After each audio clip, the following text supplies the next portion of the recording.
Hey guys, Greg here, Income Real Estate Show. Touching base with you, good looking folks, all my amazing connections out there. I'm going to keep it short because I'm sure you're busy.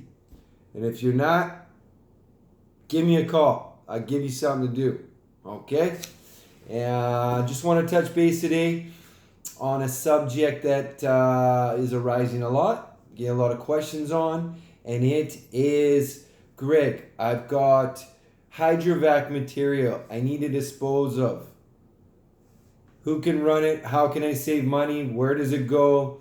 What's the details? So we're going to do a quick run through on that today, and I'm going to save you some money, save you some headaches. All right, so stay tuned. We're going to get right into it here.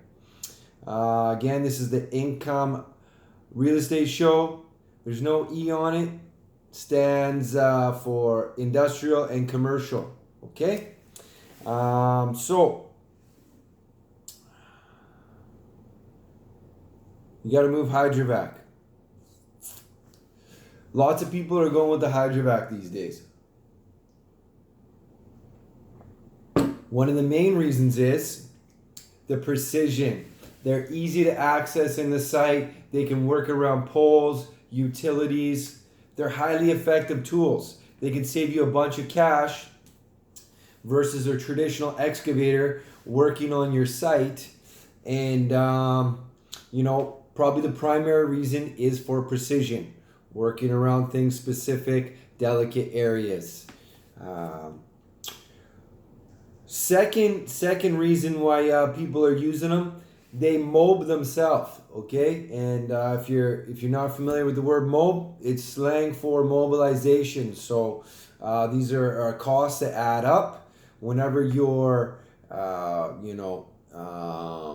rebuilding a property or redeveloping whatever you're doing. You want to keep your mobilization costs down. So a hydrovac truck mobilizes itself and demobilizes itself. It doesn't need a flatbed truck to drop it off. Okay, so probably two of the main reasons why a lot of people are going to hydrovac companies, and hydrovac companies are booming right now. It's a booming business. I know I got a lot of great hydrovac connections in there, and shout out to all my awesome hydrovac connections, all the operators, all the dispatchers out there, and really appreciate you guys. Okay, so getting into how can we save money? Well, there's a few different ways. And one of the ways you can save money is by picking a reliable operator. Okay, somebody that's been in business for a while now, has all their safety certificates, LT license, whatever it might be in the region you're in. There's going to be different requirements.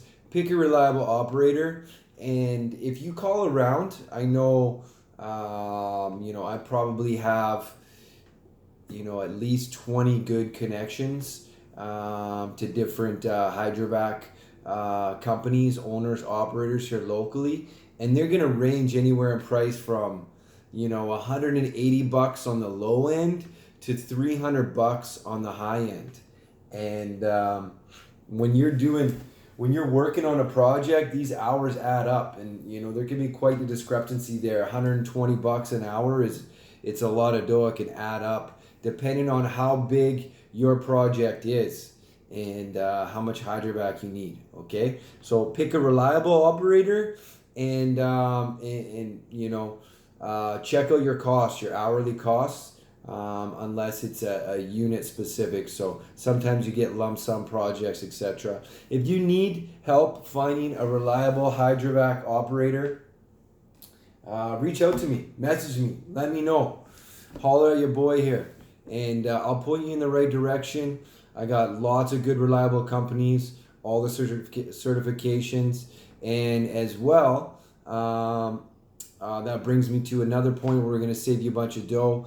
Is dealing now where they dispose of is it's important to make sure you're using a permitted facility. So if it's clean material, you're going to want to make sure that it's going to whether it's clean or dirty material, you want to make sure it goes to a permitted facility. Okay, so important, because what can happen is if you're the contractor hiring the hydrovac to dump at a site and it's found to be illegal, the municipality, the district, whoever it is, can actually you know come back and and charge you for dumping there. It can roll downhill. What's that thing that rolls downhill? Yeah, you know what it is. It has, especially in this industry, I've seen a few times where the chit has rolled down hills, if you know what I mean.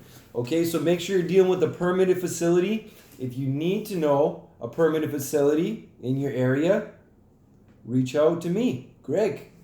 I know them all. And also, they're going to be different prices too. So that's another way you can save money, is by sourcing out the facility where your material is going to be going. So if you're a developer, let's say, and you're using, you're spending $100,000 on hydrovac for hourly and manpower, and your disposals is another $100,000, make sure you find out where's the material going. Is it a permitted facility? What is the cost to dump at that facility? Okay. Oftentimes, the hydrovac companies will mark it up, and depending on the company that you're dealing with, they might mark it up 5%, 10%, 100%. So make sure you're aware of these costs, because they can add up whenever you're getting into developing a property. Okay, so what else? Oh, another topic I wanted to touch on. You need to be really careful. There's a lot of, especially in the hydrovac world, guys dumping. I'm not going to mention any names at not permitted facilities. And the Ministry of Environment has an eye on these different locations, and it's a little bit of a gray area. That's a whole nother video I'm going to touch on. But be careful. Okay, make sure you're dealing with a permanent facility, and they're not all the same price either. So depending on what facility you're dumping at, they got different price levels. I just happen to deal with permitted facility with the best prices in the region for hydrovac disposal. So if you need to move some material, reach out to me and send me a message. Any other questions, let me know. If you'd like me to do a video on something specific that you're having challenges with, let me know too. I'll try and do a video on it. Okay? Thanks. You guys rock, and we'll see you next time. Cheers.